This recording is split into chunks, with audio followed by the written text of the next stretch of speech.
Part of my plan is also to expand the child tax credit. $6,000 in the first year of your child's life. Man, I could have used that one. Why are you lying now?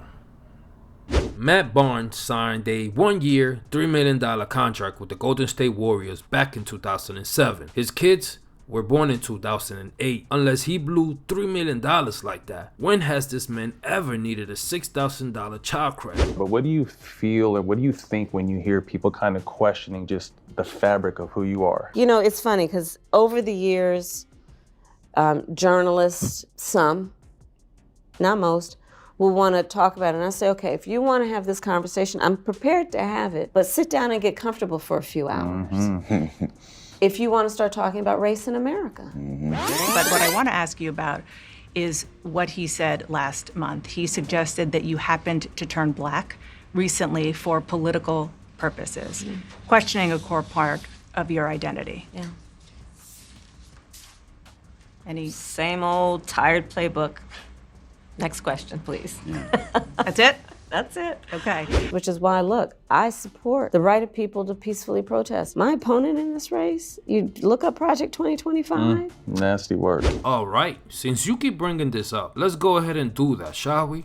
Let's read what it says, all right?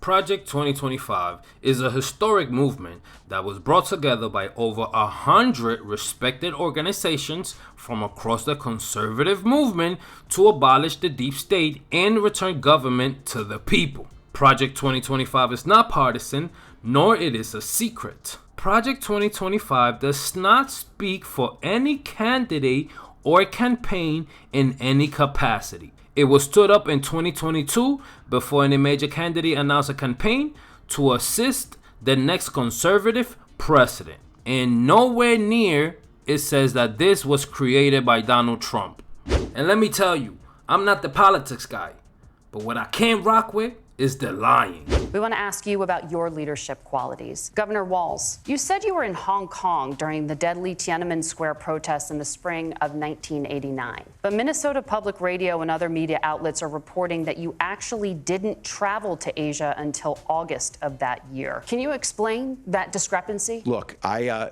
grew up in small rural Nebraska, town of 400. I joined the National Guard at 17. My first year out, I got the opportunity in the summer of '89 to travel to China. Now, look, my community knows who I am, but I've not been perfect, and I'm a knucklehead at times, but it's always been about that.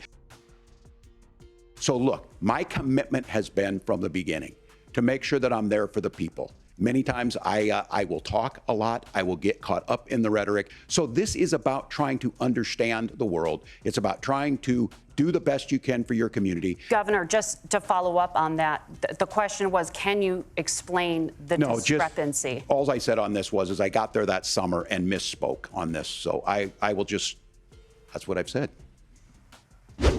So you said all that just to say that you misspoke? So I was in Hong Kong and China during the democracy protests went in. And from that, I learned a lot of what needed to be in governance. Yeah. I ain't gonna lie, I'm getting cooked. Senator Vance, in 2016, you called your running mate Donald Trump unfit for the nation's highest office, and you said he could be America's Hitler. I know you've been asked many times, and you've said you regret those comments and explained you then voted for Donald Trump in 2020. But the Washington Post reported new messages last week in which you also disparaged Trump's economic record while he was president, writing to someone in 2020, quote, Trump thoroughly failed to deliver his economic populism. You're now his running mate, and you've shifted many of your policy stances to align with his. If you become vice president, why should Americans trust that you will give Donald Trump the advice he needs to hear and not just the advice he wants to hear?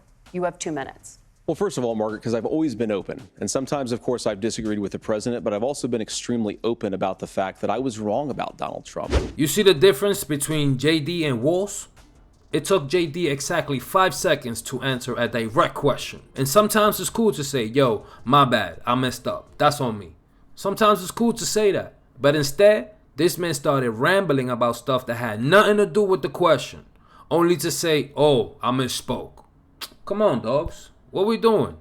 Listen, if you made it this far and you like the video, stop playing and hit the like and subscribe. Cause I checked the analytics, it says 100% of my viewers are not subscribed. And that's kind of rude. Stop playing and hit the like and subscribe, man. Fuck. Got niggas hating on me, I ain't even reached my peak. Been so fucking quiet, niggas probably think I'm sleep. Ooh, Lord.